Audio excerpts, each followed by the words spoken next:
주의 크신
주일에 이렇게 한 자리에 모여서 함께 예배드리고 주님을 향해서 경배하면서 찬양드리고 또한 기도에 대하게 해주신 것 감사합니다.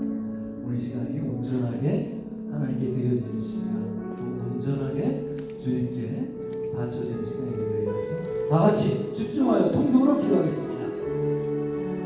사랑과 은혜가 풍성하신 하나님 아버지, 저희가 지난 시간을 돌아볼 때 하나님께서 그 품 안에서 저희를 지켜주시고 또한 저희들 가야 할 길을 인도하여 주시고 또 오늘 성일을 맞이해서 이렇게 예배드리게 해주시니 감사드립니다. 주님, 저희들의 삶이 지금 여러 가지 어려움과 문제 속에 있다 할지라도 그 어려움과 문제를 보지 아니하고 귀문과 마음의 문을 열어주시옵소서. 성령 하나님의 음성을 듣고 그 음성에 따라 순종할 수 있는 발걸음과 지체를 있게 하여 주시옵소서. 이 세상과 세상을 그저 눈으로 보지 않아 내 안에 계신 그 하나님을 믿는 믿음의 능력으로 온전하게 대응함으로써 치유의 역사가 일어나고 회복함의 역사가 일어나게 하여 주시옵소서. 거룩하신 하나님 아버지, 저희들이 하나님의 음성을 들을 때 그것을 사람의 말로 듣지 않게 해주시고 하나님의 말씀으로 온전히 듣게 하여 주옵소서. 그 말씀이 나의 가슴 속에 마음 속에 일치심이 되어 그 말씀을 붙잡고 살아갈 때에 승리할 수 있는 능력이 준비되게 하여 주시옵소서. 하나님의 말씀만이 오롯이 선포되게 하여 주시옵고 성령님의 역사로 그 말씀을 충동하는 모든 우리가 진리의 말씀을 깨닫고 삶 속에 살아갈 수 있는 능력이 준비되게 하여 주시옵소서. 하나님 아버지, 이 시간 하나님 아버지 저희와 함께 하시리라 믿습니다. 이 모든 것 우리 주 예수 그리스도 이름으로 간절함을 담아 기도했습니다. 아멘. 우리 찬송가 545장 부르시겠습니다.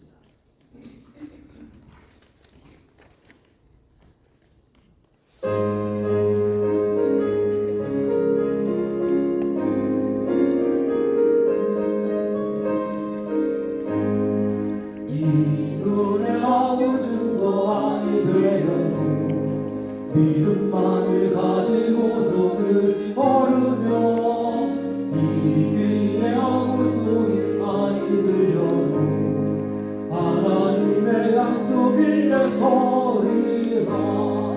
걸어가실 믿음 위에 서서 나가실 의심 버리고 걸어가실 믿음 위에 서서 눈과 귀에 아무 증거 없어도 이 눈이 보기에는 어떠하든지 이미 얻은 증거대로 늘 믿으며 이 마음에 의심 없이 살아갈 때에 우리 소원 주 안에서 이루리.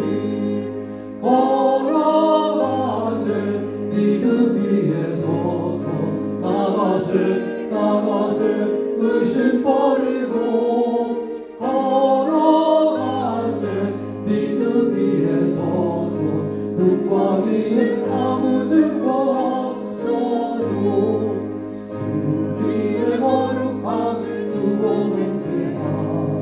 주 하나님 아버지를 찾는구나.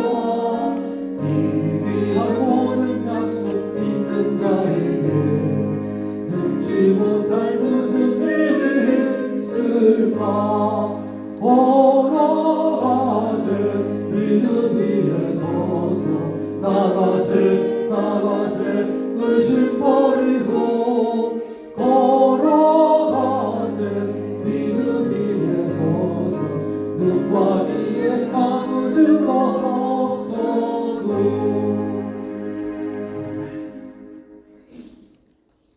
우리 이진희 목사님께서 오늘 예배에서 기도해 주시겠습니다.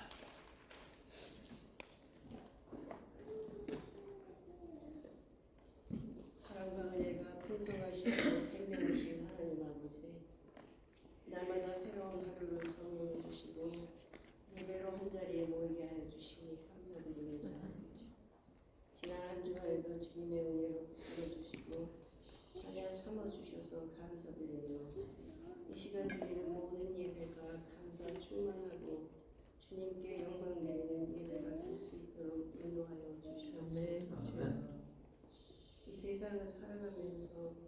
주님의 뜻대로 살지 못하고 입술로만 주님을 찬양하며 마음은 주님으로부터 멀리 있었다면 함도 함께 고백하고 회개하오며 용서를 구합니다.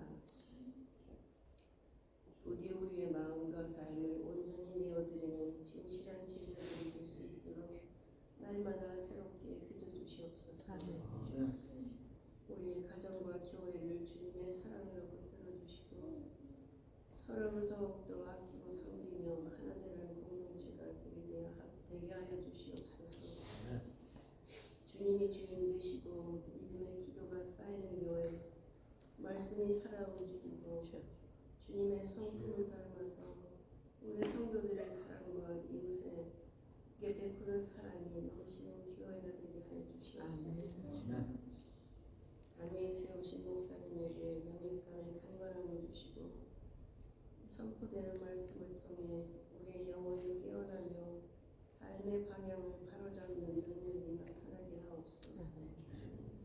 그 가정 또한 하나님의 사랑하심을 믿고 항상 은혜와 평강을 있게 하여 주시옵소서. 주님의 일에 봉사하는 모든 손길들에게도 힘과 능력을 허락하셔서 지치지 않게 하여 주시고 봉사할 때마다 아름다운 결실들이 맺히도록 은혜를 더하여 주시옵소서. 아멘. 이 예배의 시종을 주님께 의탁하오며 이 모든 감사와 고백을 예수님의 이름으로 기도드립니다.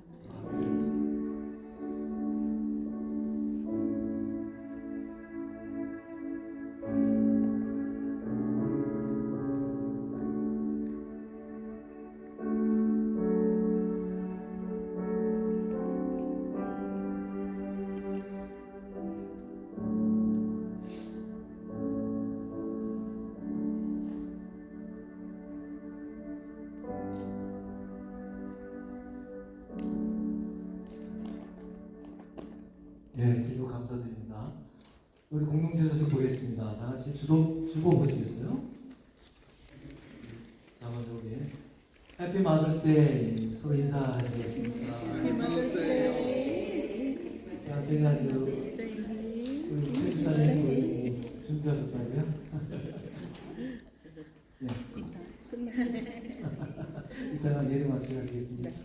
예, 예배 마치고 뭐 준비하기 있으니까 기대를 해주시기 바랍니다. 수요 예배 있고요.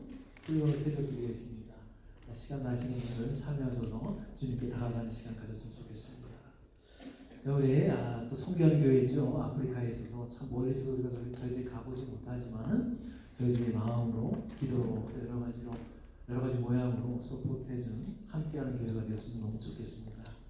예배 외에 친교가 있으니까 그리스도 예수 안에서 풍성한 교제와 감사를 하는 시간 가졌으면 좋겠고요. 우리 예배 전에 이제 분위기가 점점 바뀌어가고 있죠. 이제 하나님께 기도하는 시간 갖고 있어요. 11시에 시작하니까 좀 더 일찍 오셔서 기도를 준비하시고 또 주중에 혹시 기도를 못하셨던 분들 다 그때 주님께 부르짖는 시간 가졌으면 너무나 좋겠습니다. 예배의 성공이 곧 인생의 성공입니다. 여러분 그걸 명심하시고 기도할 때에 더욱 그 예배가 하나님께 올려드리는 참다운 예배가 되리라 믿습니다. 우리 정규인 성가대 찬양 있고요. 그 순서 기억하시고 우리 최연아 집사님께 의심사항들 질문 있으면 문의하시기 바랍니다. 생명의 삶 큐티 계속 진행되고 있지요. 여러분 말씀을 생활할 때에 진정으로 주님께 더 알아가고 다가가는 시간이 될 것입니다. 목장 예배 5월 17일 날 예배 후에 우리 최승경 집사님 댁에서 있을 예정입니다. 위에서 여러분들 기도 많이 하시고 또 목장 모임 믿지 않으신 분들 남편분들이 아닌가 그의 이웃분들 모시고 오면 더욱 좋겠습니다. 조금 우리 목장 예배는 좀 오픈 예배로 진행을 하니까 여러분들 다 잘 알고 계시죠? 특히 믿지 않는 분들에게 또는 신앙이 많이 흔들리시는 분들이랄까요? 그런 분들에게 초점 맞춰서 신경을 쓰고 있으니까 주변에 있는 분들 모시고 오면 너무나 좋을 것 같습니다. 박그리스 남성교회 헌신예배가 5월 24일 날 있겠습니다. 그날 여기에서 준비하시고요. 기도해 주시기 바랍니다. 저희들이 5월 25일 시니어 투어와 더불어 함께 여러분들 많이 가셨으면 좋겠어요. 이스카야 갈 예정이니까 그날 월요일이니까 시간을 비워주셔서 함께 우리 나아가서 또한 자연을 보고 또한 또 박물관에서 또 이렇게 새로운 경험을 하면서 감사한 시간을 가지면 좋겠습니다. 45차 비즈남친의 한인총회가 올랜도에서 있을 예정이죠. 제가 계속 광고하고 있습니다만은 월요일부터 목요일, 저는 이제 금요일 날 내려올 예정입니다. 근데 굳이 다 5일 동안 다 있으실 필요 없고요. 중간에 하루나 이틀 하시겠다, 3일 하시겠다, 얼마든지 환영이니까 시간 되시는 분들 참여하셔서 봉사도 하고 여러 가지 그 대규모 모임에도 참여하시면서 목사님, 선교사님들이 또 이런 모임을 갖는구나 하면서 은혜 받는 시간 가졌으면 너무나 좋겠습니다. 예, 이상입니다. 오늘 말씀 보겠습니다. 말씀 3장 31절부터 35절까지죠.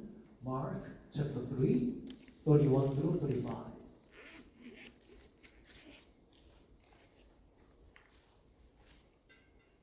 마가복음입니다. Mark 3장 31절부터 35절까지. Chapter 3, 31 through 35. 다들 하셨죠? 제 성경책은 신약 57쪽입니다. 자, 먼저 선택해 주시면 제가 이어서 읽겠습니다. 자, 읽겠습니다.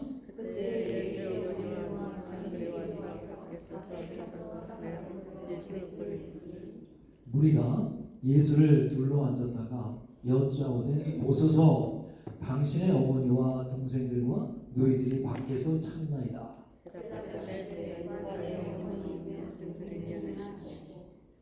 둘러 앉은 자들을 보시며 이르시되 내 어머니와 내 동생들을 보라.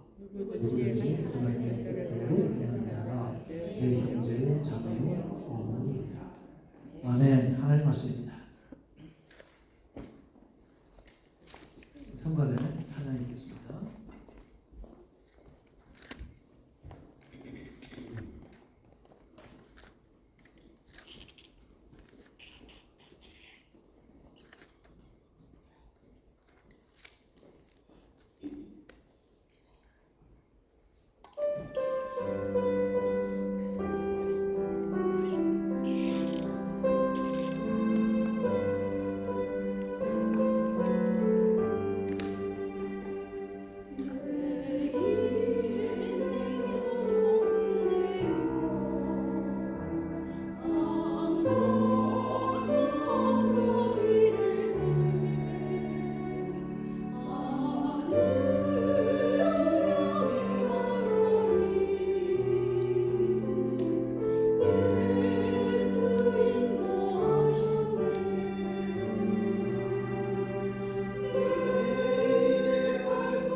우리 교회 귀염둥이 마스코트죠 우리 교회.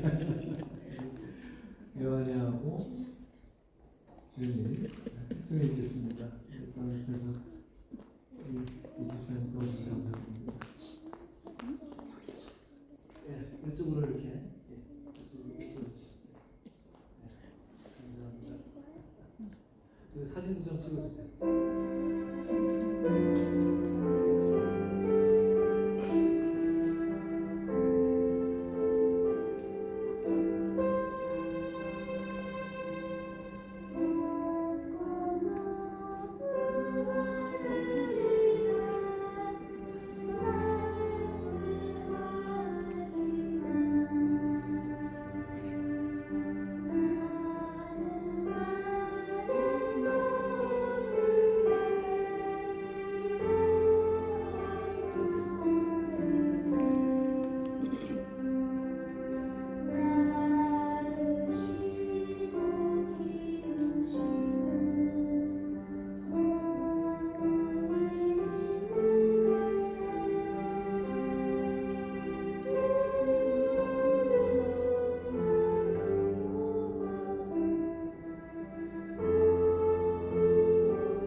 아유 정말 감사합니다.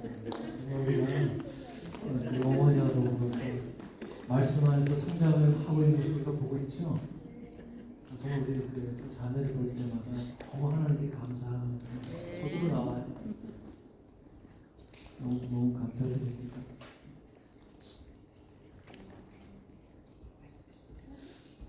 우리가 신앙을 갖게 된다는 것은요, 어쩌면 우리의 삶의 외연이 확장되어져 간다는 것을 의미합니다.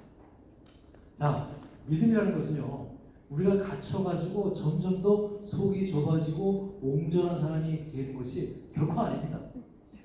정말 우리가 바른 믿음을 가진다고 하는 것은 정말 우리가 한 번도 경험하지 못했던 놀라운 가족 관계를 경험하는 것입니다. 그 좁디 좁은 가족의 범주에 묶여서 살고 그것을 애처롭게 여겨 살던 지난날의 삶이 아니라 이제 그것이 정말 하늘로 비상하는 경험을 사는 것이 바로 믿음의 가족이라는 것입니다. 오늘 여러분 선포된 말씀을 통해서 새 하나님의 가족이 되시기를 바랍니다. 정말로 믿음의 가족에 대해서 눈을 뜨시기를 바랍니다. 하나님의 가족이 누리는 그 놀라운 은혜를 여러분 정말로 날마다 경험하시기를 축복드립니다.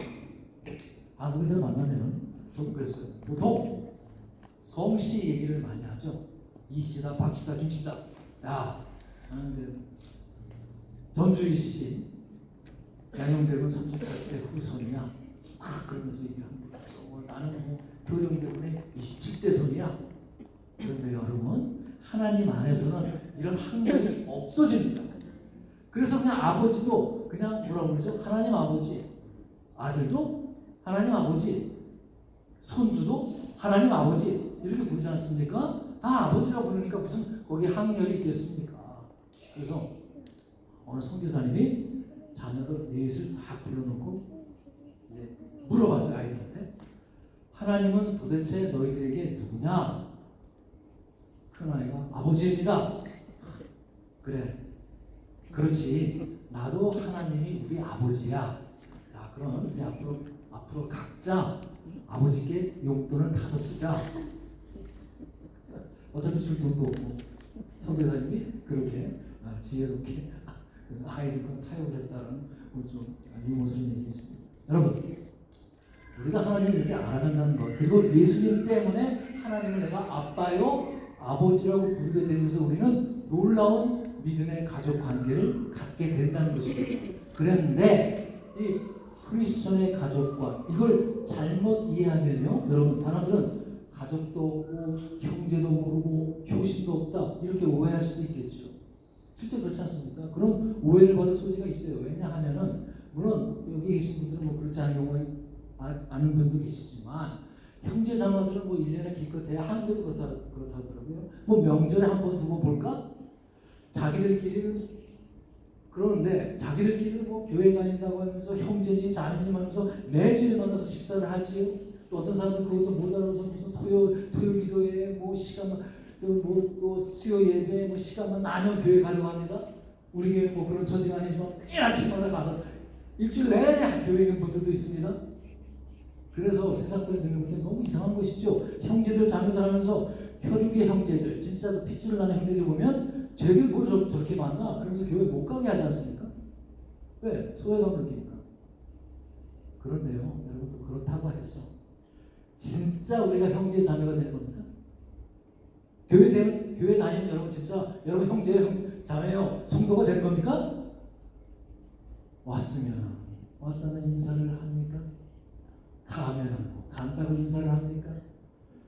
부지런히 다니는 것 같은데 어느 날 갑자기 없어졌어요. 누구 특정되는 게 전혀 아닙니다. 여러분 오해하지 마시고요. 근데 무슨 뭐 마음이 안 든다고 뭐 내 얘기 한다고 뭐 승질이 안 찬다고 훌쩍 떠나버립니다. 무슨 형제 자매가 그러니까? 그렇지 않아요? 그러면서 또 형제는 자매는 그래요. 막 성도는 그래요. 자, 그렇다면은 이 예수님은 도대체 누구를 형제요, 누구를 자매로 지금 부르고 계십니까? 도대체 누구를 부모로 그렇게 받아들이고 있습니까? 과연 진정한 가족관이 무엇인가?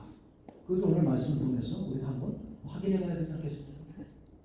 그리고 어떻게 해야 도대체 우리가 주님 안에서 진정한 형제요, 진정한 자매가 될 수 있는가? 믿음 안에서 진정한 형제요, 자매요, 가족이 될 수 있는가? 그거가 초점인 것이죠. 오늘 21절에서 보겠습니다.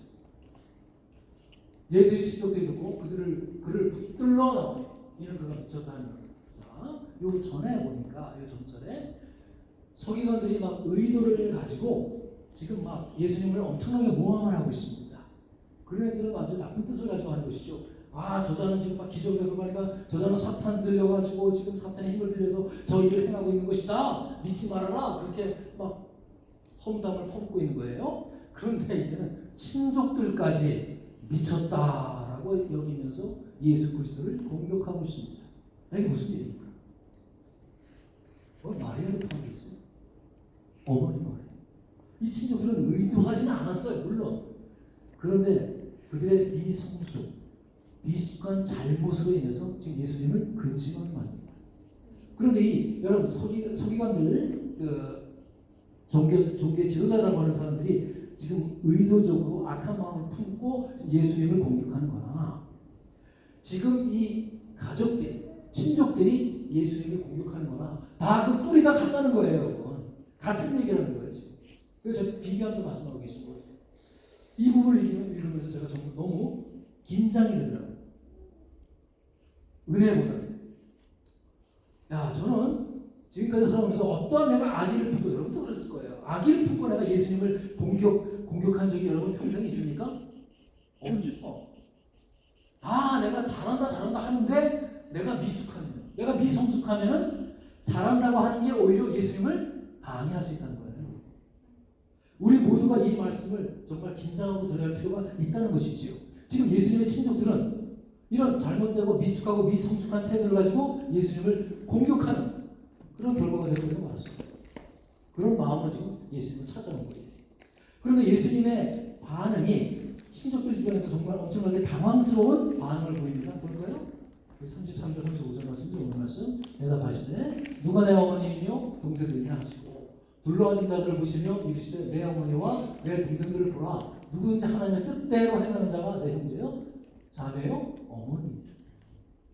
여러분, 이게 참 얼마나 당황스럽고 민망한 일입니까? 그런데 여러분, 예수님의 친족의 입장에서 보면 엄청나게 당황스러운 말일지라도 오늘 본문에 예수님이 선포하신 이 선언이 새로운 믿음의 가족 공동체, 하나님의 새로운 가족 공동체에 매우 중요한 의미를 가진 말씀입니다. 예수님께서 새 가족 공동체에 대해서 지금 선언을 하고 있어요. 완전히 우리 가족에 대한 생각을 완전히 바꿔버리고 있습니다. 피 한 방울 섞이지 않은 우리가 서로 형제님, 자매님, 성도님 이렇게 부르는 거 자연스럽게 부르고 있죠. 그런데 그것이 어떻게 진정한 형제요 자매가 될 수 있는가 하는 것입니다. 나와 전혀 관련이 없는 사람입니다. 아니 어떻게 해서 이 모든 것들이 가능해졌습니까, 여러분? 오늘 본문에서 예수님이 선언하시는 이 새로운 가족 공동체로 우리를 주님께서 묶어주셨기 때문에 그렇습니다.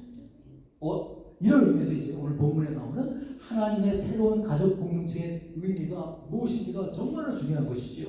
하나님의 가족 공동체가 그 특징이 있는데 그 특징이 중요하다는 것이에요. 첫 번째 뭐냐?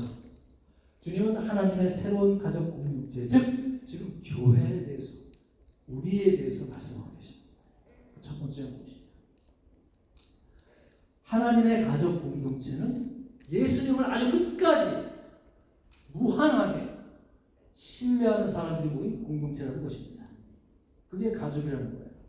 예수님이 누가 하나님의 가족 공동체냐 하시면서 말씀하시는 것이 그것이죠. 35절 말씀 다시 볼까요? 누구든지 하나님의 뜻대로 행하는 자가 내 형제요 자매요 어머니니라. 그러시죠. 여러분, 하나님의 뜻대로 행하는 자 의미가 무엇입니까? 내 뜻대로 행하는 게 아니에요, 여러분. 내 생각과 내 마음대로 하는 게 아니에요. 하나님의 뜻대로 행하는 자는 뭐예요? 나의 마음대로 사는 것이 아니라 여러분, 하나님이 없으면 살 수가 없는 사람입니다. 예수님의 말씀을 붙들고 살아가는 사람입니다. 내가 넘어진다 하더라도 실족한다 하더라도 그 하나님께 돌아오는 사람을 이야기하는 거예요. 이 모든 것을 가능케 하는 것이 근원적으로 무엇이죠? 하나님의 뜻대로 행하는 자가 누구냐? 하나님의 뜻대로 행하는 게 무엇이냐? 그것을 주님께서는 딱 한마디로 정리해 주십니다. 어떻게 보면 매우 추상적일 수도 있는 것을 보실래요? 요한복음 말씀 6장 29절 말씀. 예수께서 대답하시되 하나님께서 보내신 이를 믿는 것이 하나님의 일이다. 지금 완전히 우리에게 가르쳐주고 계시잖아요. 여러분, 이거 있으면 안 됩니다. 여러분, 열심히 교회 와서 봉사하시는 거 너무 아름답고 귀한 일이에요. 여러분이 땀을 뻘뻘 흘리시면서 헌신하는 거 이거 정말 귀한 일입니다. 그러나 이것을 하나님의 일의 전부라고 생각하지 마십시오. 더 근원적으로 하나님의 일은 뭘 하십니까? 예수 그리스도를 믿는 것이다. 그게 하나님의 일이라고 합니다. 하나님의 가족 공동체가 되려면, 그 가족이 되려면 첫 번째 무엇이냐? 가장 중요한 것, 예수 그리스도를 무한하게 조건 없이 신뢰하는 사람들이어야 한다는 것입니다. 그런 사람들이 모인 공동체가 새로운 하나님의 가족이라는 것입니다.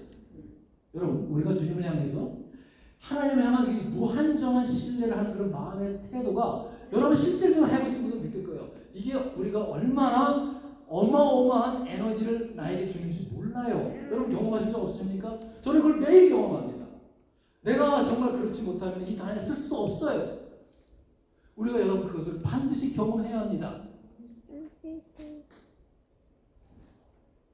제가 이 예를 여러분 들었죠? 가나안 정탐꾼이 12명의 정탐꾼이 보고를 하지 않습니까? 기억나죠? 그 보고를 듣고 모든 이스라엘 백성들이 절망에 빠집니다. 야, 우리는 정말 이길 수 없어. 그들은 거인이야. 그러면서 하나님 그 백성들을 울고불고 밤새도록 통곡을 합니다. 그리고 오죽하면은 이제 야 옛날 종살이로 우리 돌아가자. 잘못했다고 빌고 다시 종살이로 돌아가자. 죽는 것보다 낫지 않겠어? 그렇게 동요하고 있을 때 여호수아와 갈렙 그 두 명은 너무너무 희망적인 태도를 보입니다. 우리가 가서 보니까 그는 정말 대단하더라. 등치도 어마어마하고 키도 막 크고 거의 맞아. 그러나 이 여호수아와 갈렙이 가지고 있는 이 에너지가 어디서 나왔다고 생각하십니까? 나는 하나님에 대한 무한한 신뢰를 갖고 있다는 그 믿음에서 나온 거예요. 나는 하나님을 믿는다. 그러니 하나님이 그 땅을 주셨다고 약속하셨으니 그것은 우리의 것이다. 그 땅을 하나님을 믿는 거예요. 그 믿음이 있으니까 모든 사람이 절망하고 울고불고 하는 상황에서도 흔들리지가 않는 것입니다. 이게 주님을 향한 그 무한 신뢰, 이것을 여러분 꼭 회복하셔야 합니다. 그래 여러분이 힘있게 용기 있게 담대하게 신앙생활할 수 있습니다. 여러분 이런 제가 인터넷에 봤는 적 없으면 제 기억이 안 나는데 이런 시 같은 표현이 있어요. 기가 막힌 표현입니다. 누가 지었는지. 100년에 한 번 우는 새가 있습니다. 그 새의 눈물이 모여 바다를 이룰 때까지. 야 이거 어마어마한 과장 아닙니까? 아마도 그 영원의 시간을 표현하기 위해서 그런 것 같아요. 영원한 시간 동안 변하지 않는 그런 어떤 사랑, 뭐 그런 영원한 신뢰 이런 걸 이야기하고 싶은 것 같아요. 100년에 한 번 우는 새가 있습니다. 100년에 한 번 운대요. 근데 그 눈물이 모여서 바다를 이룰 때까지 당신은 저의 영원한 스승님이십니다. 그리고 그 바다가 다 마를 때까지 나는 당신을 사랑합니다. 멋지죠? 자, 이 표현을 바꾸면요, 우리가 주님에 대한 고백을 할 수 있지 않겠습니까? 100년에 한 번 우는 새가 있습니다. 그 새의 눈물이 모여 바다를 이룰 때까지 주님은 저의 영원한 스승님이십니다. 그리고 그 바다가 모두 마를 때까지 나는 주님을 사랑합니다. 어때요? 뭉클하지 않습니까? 이런 주님에 대한 사랑과 신뢰의 고백을 하는 백성이 바로 하나님의 새로운 가족이라는 거예요. 하나님의 이름이 무엇이라 했죠? 이 땅에 오신 예수 그리스도를 믿고 그분을 신뢰하고 순종하는 그 마음의 태도를 이야기합니다. 그것이 뭐다? 하나님의 일입니다. 교회에서 헌신하고 봉사하다가 물론 귀한 일이지만 혹시 여러분 이 마음을 놓치지는 않았습니까? 정말 우리가 그 마음 깊은 곳에서 정말 그 순수한 마음은 100년에 한 번 우는 그 새가 그 눈물이 바다를 이룰 때까지 그리고 그 바다가 마를 때까지 나는 주님을 사랑합니다. 내가 주님을 그렇게 신뢰합니다. 그 주님을 향한 그 무한한 신뢰를 드리기를 원합니다. 이런 마음을 가지고 그런 사람이 모이는 그런 공동체가 하나님의 새로운 가족이라는 것입니다. 두 번째 특징이 무엇이냐? 그 하나님의 새 가족 공동체에서 묵묵하게 소리 없이 일하는 자의 가치를 인정하고 존중하는 공동체입니다. 이게 무슨 말씀이죠? 지금 예수님의 친족들이 예수님을 찾아오지 않았습니까? 다시 한번 볼까요? 3절 4절이죠. 그때 예수의 어머니와 그들이 와서 밖에서 사람들 보내요. 예수를 부르니 누가 예수를 둘러앉았다가 여쭤보되 보소서 당신의 어머니와 동생들과 누이들이 밖에서 찾나이다. 오늘 본문에서 지금 예수를 따르는 사람들이 누구예요? 그 주변에 있는 사람들이 누구예요? 왜 따라왔어요? 예수님을 내가 사모하니까, 예수님을 내가 사랑하니까 여기까지 그냥 모여온 거예요. 그럼 밖에도 불구하고. 그런데 예수님의 육신의 어머니가 왔대요. 예수님의 피를 나는 형제들이 왔대요. 야, 그러면 여러분 그 입장을 받고 나서 무슨 생각이 들겠어요? 야, 너무너무 궁금하죠? 누구지? 한 번도 안 본 사람들이니까 궁금하면서 여러분 부럽잖아요. 내가 사랑하는 예수님의 그 친족들을 본다 하니까 부럽죠. 그렇게 형제와 가족을 부러워하고 있는데 예수님 말씀이 이렇게 하는 거예요. 우리 한번 다시 볼까요? 대답했을 때 내가 누가 내 어머니며 동생들이냐 하시고 둘러앉은 자들 보시면 이리서 내 어머니와 내 동생들을 보라. 지금 예수님께서는 너무 지금 이 당시 굉장히 분주하게 사람들을 고치고 돌보고 섬기느라고 밥 먹을 시간도 없었어요.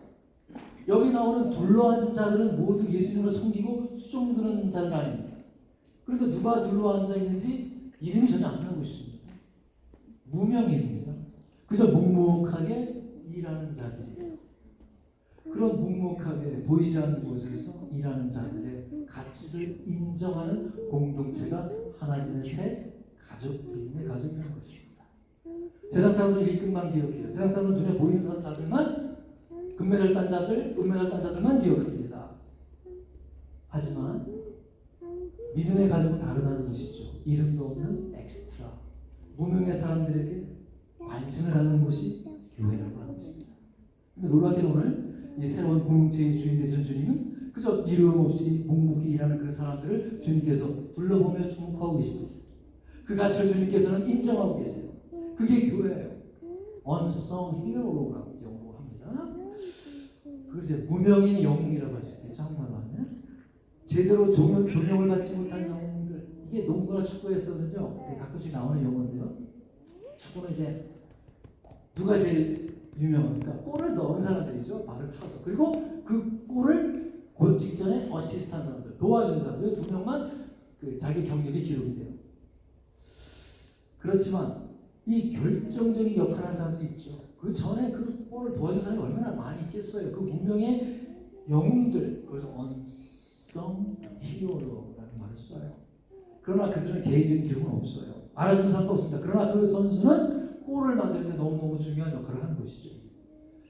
하나님의 교회 공동체는 어느 한 사람만 중요한 것이 아닙니다. 단의 목소도 포함된 거예요. 그 안에 정말로 이름 없는 무명의 사람들, 그 사람들이 있기 때문에 존재하는 것입니다. 12사도도 마찬가지예요. 우리가 알고 보면은 성경 보면 4명만 그 부연 설명들이 나와 있어요. 그래서 나머지 분들은 잘 몰라요. 그래서 올해 예수 믿는 성도님들 중에서도 이게 이름을 처음 듣는 분들이 많이 있을 정도예요. 그분들 다 이름 없는 영웅들이죠. 인간의 기준으로서는 우리가 뭐예요? 그냥 알 수 있는 베드로, 안드레, 야고보, 요한, 이 정도 기억하죠? 근데 주님께서는 그 주님이 주인 되시는 하나님의 가족 공동체는 이런 이름 없이 섬기고 이름 없이 헌신하는 정말 인간적으로 보기에는 무명 같은 보잘것없는 그 한 사람의 수고와 가치를 보고 인정하고 계신다는 겁니다. 이처럼 하나님의 가족 공동체는 여러분들의 귀함을 존중해주는 공동체라고 하는 것입니다. 주님을 나의 구주로 고백하고 그분께 정말 무한한 믿음과 신뢰를 하시는 분들에게 주님의 위로함이 있을 것입니다. 주님은요 정말 억울한 일을 들어주시고 우리의 눈물을 닦아주십니다. 주님이 그 가치를 아세요. 이들이 바로 내 형제요 자매라고 하지 않습니까?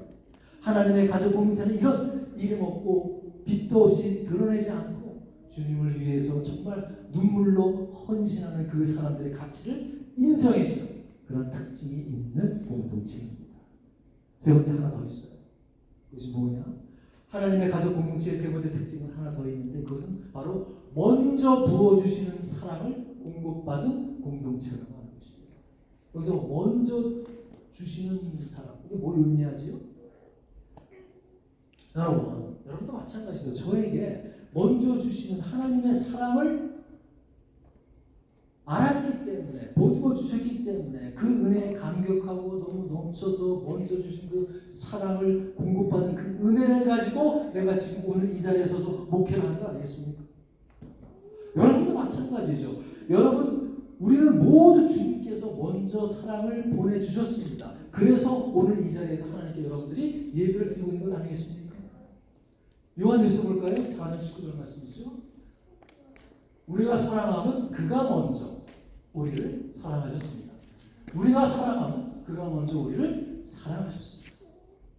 자, 이승우 씨가 지은 소설인데요. 사랑의 생애라는 책이 있어요. 거기 보면 정말 인간의 사랑이 얼마나 연약하고 불완전한지를 아주 정확하게 보여주는 소설입니다. 사람들은 다 사랑을 갈망해요. 사랑받기를 원합니다. 인정받고 싶어해요. 그런데 이상하게도 사람은 하면 할수록 더 상처를 주고 가까워질수록 더 외로워집니다.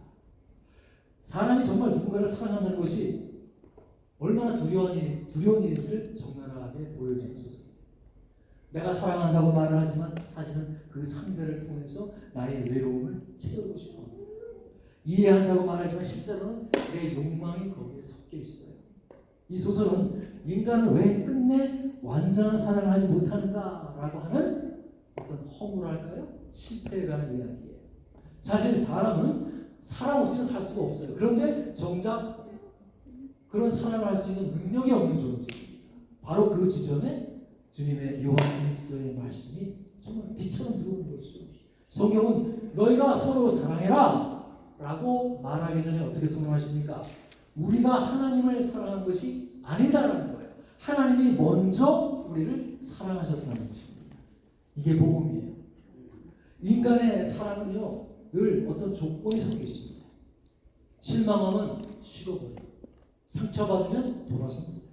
손해보면 계산하기 시작합니다. 하지만 하나님의 사랑은 달라요. 우리가 하나님을 찾기 전에 하나님이 먼저 우리를 찾아오시고 우리가 죄인 되었을 때 이미 먼저 예수님이 우리를 위해서 십자가를 지셨습니다. 인간의 사랑에는 정말로 리미트, 한계가 있지만 복음은 그 한계를 넘어서 하나님의 사랑을 보여줍니다. 그래서 성도님 여러분, 우리에게 새 가족 공동체가 중요한 이유가 여기 있는 것이지요.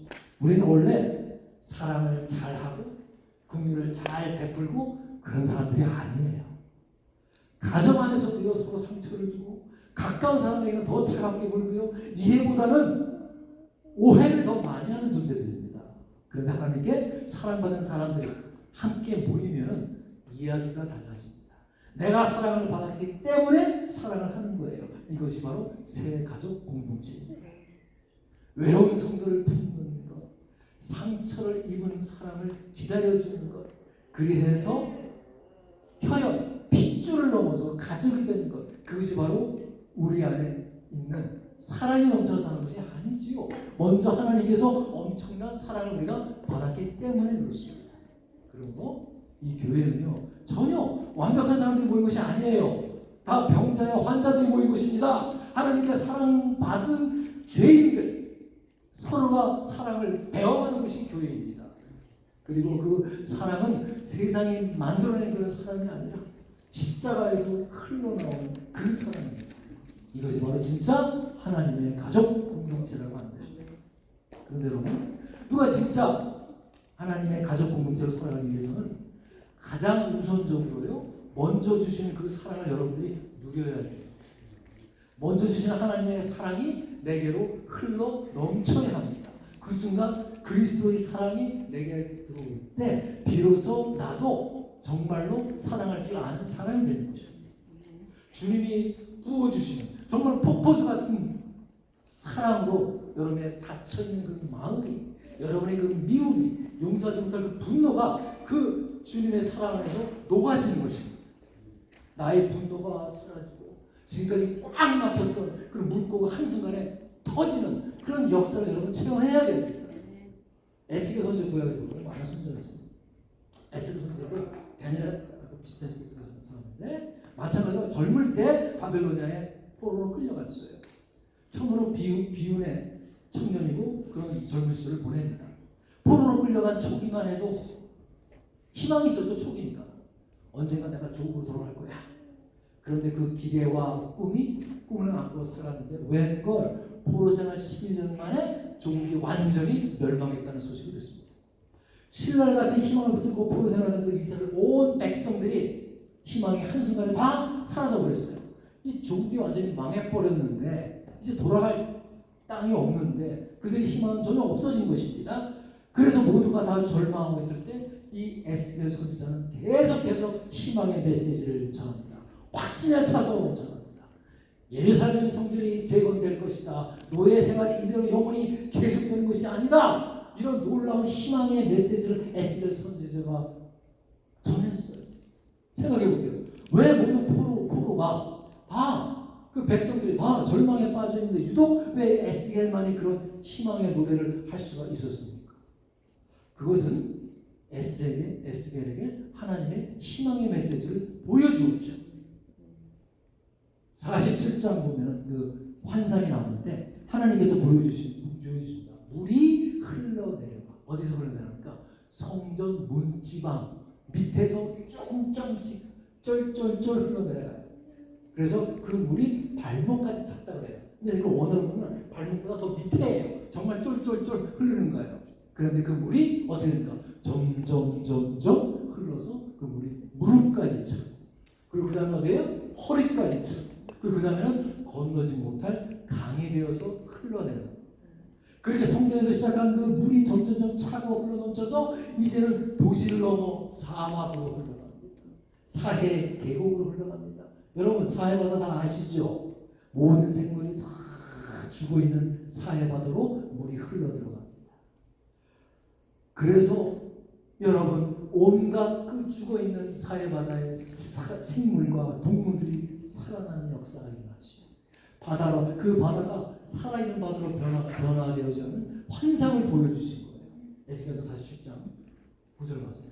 이 강물이 이르는 곳마다 번성하는 모든 생물이 살아나고 또 고기가 심히 많으니 이 물이 흘러들어가고 바닷물이 되살아나겠고 이 강이 이르는 각처의 모든 것이 살 것이며 이렇게 작은 물줄기가 시작한 물이 생명을 살리는 풍성함으로 바뀌는 그 환상을 본 거예요.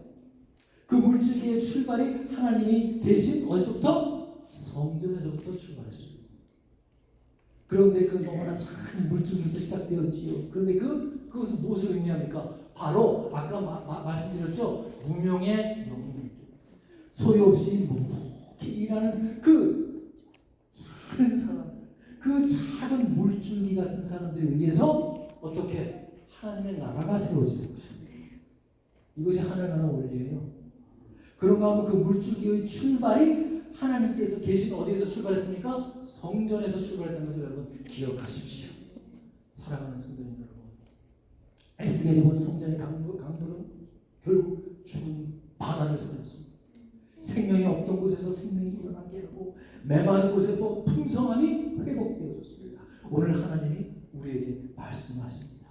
이 강이 이르는 각처의 모든 것이 살아날 것입니다. 하나님의 은혜가 흘러가는 곳에는요, 여러분 반드시 생명이 살아나는 역사가 일어납니다. 사랑이 식었던 그 가정이 살아나고, 그 외로움에 지친 마음이 살아나고, 그 끊어진 관계에 다시 소망이 생기고, 바로 그 새로운 교회는 바로 그런 은혜의 강물이 흐르는 곳이어야 합니다. 여러분, 그러려면 여러분이 새 하나님의 가족이 되려면 먼저 예수님과 더 친해져야 합니다. 기억하십시오. 사람보다 하나님과 더 가까워지기를 바랍니다. 그것이 바로 새로운 가족 공동체라고 하는 것입니다. 그러려면 여러분 성령 안에서 거듭나야 합니다. 니고데모가 그런 대학자가 그런 유식한 사람이 밤에 부끄러워서 예수를 찾아가지 어찌해야 내가 영혼을 만나리니까 너 거듭나야 된다. 간단합니다. 하지만 그게 어렵다는 것도 저희들이 알지. 여러분 그래야 우리가 진정한 하나님의 가족 공동체가 될 때 형제님 자매님 이게 가식이 아닌 거예요. 지금 여러분 가식적으로 부르실 때가 많지 않습니까? 그러나 그것이 진정한 가식이 아니라 정말 우러나와서 내 형제와 내 자매보다 더 귀중하고 소중한 자라는 걸 여러분 깨닫게 해주실 것입니다. 성령 하나님의 것이. 그럴 때 여러분 혼자 있는 성도를 자연하게 내가 품어줄 수가 있고 상처 있는 사람을 내가 기다려줄 줄도 알고요. 이제는 핏줄을 넘어서 서로가 진정한 가족이 되어질 때 하나님의 생명의 강이 이 공동체 가운데 넘쳐 흐를 것입니다. 그리고 그 은혜의 물이 흐르는 곳마다 다시 기쁨의 웃음이 피어날 것이고요. 사람이 살아날 것이고요. 그 역사가 여러분 안에 보일 것입니다. 사랑하는 성도님 여러분, 우리 교회가 이 은혜의 강물이 흐르는 교회가 되기를 정말 바랍니다. 누구든지 이 공동체에 오게 되면 살아나는 역사가 있기를 바랍니다. 그런 고백이 일어나고 하나님의 사랑으로 점점 더 풍성해져가는 그런 믿음의 가족이 되시기를 예수 그리스도 이름으로 축복합니다. 자, 같이 기도합시다. 이 세상은 점점 더 외로워지고 점점 더 메말라 가고 있지만 하나님께서는 절대로 우리를 혼자 두시지 않습니다. 예수 그리스도 안에서 너희들이 형제여 자매여라고 묶어주셨습니다. 그 형제여 자매가 내 진정한 하나님의 가족이 되고 우리 교회가 진정한 하나님의 새로운 공동체로 이루어질 때 그 은혜의 강물을 경험한 성도님들이 되게 하여 주시옵소서. 그런 공동체에 가서 살아가는 그 힘을 매일매일 공급받게 하여 주시고 하나님이 주신 그 소망을 붙들고 살아가고 다시 일어서는 그 거룩한 성도님들이 되시기 바랍니다. 나같이 그렇게 기도하시겠습니다. 하나님 아버지, 오늘 주신 말씀을 통해서 우리가 정말 핏줄을 넘어서 하나님의 새로운 가족 공동체로 부름을 받았다는 것을 깨닫게 해주시니 감사합니다. 주님, 때로는 우리가 성숙하지 못해서 미성숙해서 정말 미숙해서 세상의 소문에 귀를 기울이고 사랑을 판단하고 미워했음을 고백합니다. 주님 용서하여 주시옵소서. 또 때로는 우리가 주님을 내 마음대로 조종하려고 하였습니다. 그 어리석음을 지금 이 시간 고백합니다. 주님 용서하여 주시옵소서. 그저 얇은 기가 되었습니다. 그 불신의 태도를 정말 이 시간 고백하오니 참회하오니 용서하여 주시옵소서. 하나님, 오직 하나님께서 보내신 이 바로 예수 그리스도를 믿는 것이 가장 근원적인 하나님의 이름을 기억하게 하여 주시옵소서. 어떠한 내가 절망적인 상황을 처한다 할지라도 하나님, 내가 끝까지 무한하게 신뢰케 하여 주옵소서. 여호수아와 갈렙이 보여주었던 그 믿음을 본받게 하여 주시옵소서. 그래서 주님을 향한 변치 않는 신뢰와 사랑을 매일매일 고백하며 살아가게 하여 주시옵소서. 또한 주님, 우리 공동체가 세상의 기준에 얽매이지 아니하고 눈에 들어가는 것에 얽매이지 아니하고 이름 없이 빛도 없이 묵묵하게 헌신하는 그 무문의 영들을 존경하는 분위기가 되게 하여 주시옵소서. 주님은 그들을 바라보고 형제여 자매라 하셨습니다. 묵묵히 그 자리를 지키는 이들의 그 수고를 친히 위로하여 주시니 감사합니다. 그들의 눈물을 친히 닦아주시니 감사합니다. 무엇보다도 먼저 우리가 조건도 없이 그 폭포수와 같은 하나님의 사랑을 받았으면 하나님 한시도 잊지 않게 하여 주시옵소서. 그 사랑이 우리 안에 흘러넘쳐서 상처 입은 자들을 내가 기다려줄 줄 알고 외로움에 있는 성도를 내가 품어줄 줄 알고 그런 진정한 믿음의 역사가 일어나는 가족이 되게 하여 주시옵소서. 성전으로부터 강물이 흘러 나왔듯이 우리 교회에서 시작된 그 은혜의 물줄기가 흘러가게 하여 주옵소서. 그 은혜의 물줄기를 닿는 곳마다 죽어가는 생명이 일어날지어다. 메마른 관계가 회복되는 역사가 일어날지어다. 그래야 우리 공동체 안에서 누구나 살아있는 생명의 역사를 누리게 하여 주시옵소서. 이 모든 것 간절함을 담아 우리 주 예수 그리스도 이름으로 기도드렸사옵나이다.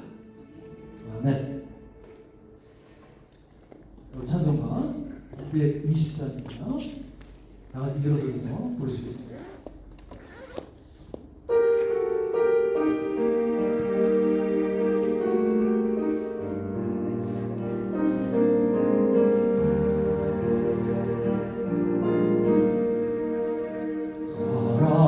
사랑하는 주님 앞에 형제자매 한자리에 그 시는 내 생각하며 즐거운 찬송 부르네. 내 주 예수 오늘 받아 모든 사랑 내 몸같이 발닦은 신 위로하고 진심으로 사랑하세. 사랑하는 주님 앞에 온갖 충성 다 바쳐서 외로우나 즐거우나 주님만 힘써 섬기는 우리 주님 거룩한 손 제자들의 발을 씻어 난 섬기는 종의 도나 용서해 보이셨네 사랑하는 주님 예수 같은 주로 섬기나니 어디마다 한 몸이 형제여 친구를 위하여 한 몸같이 진리하고 마음으로 하나 되어 우리 주님 크신 뜻을 지성으로 주행하세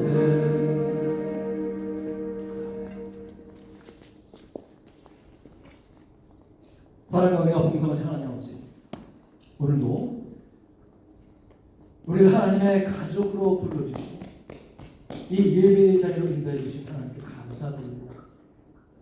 저희들의 삶을 지켜주시고 필요를 채워주시는 하나님의 그 손길을 기억하게 하여 주시옵소서. 이에 감사 헌금, 11조 헌금, 선교 헌금을 주님의 말씀에 따라 지켜 올려드립니다. 저희가 정말 믿음으로 드리게 하여 주옵소서. 드려지는 그 손길 위에 하나님 기쁨으로 받아주시옵소서.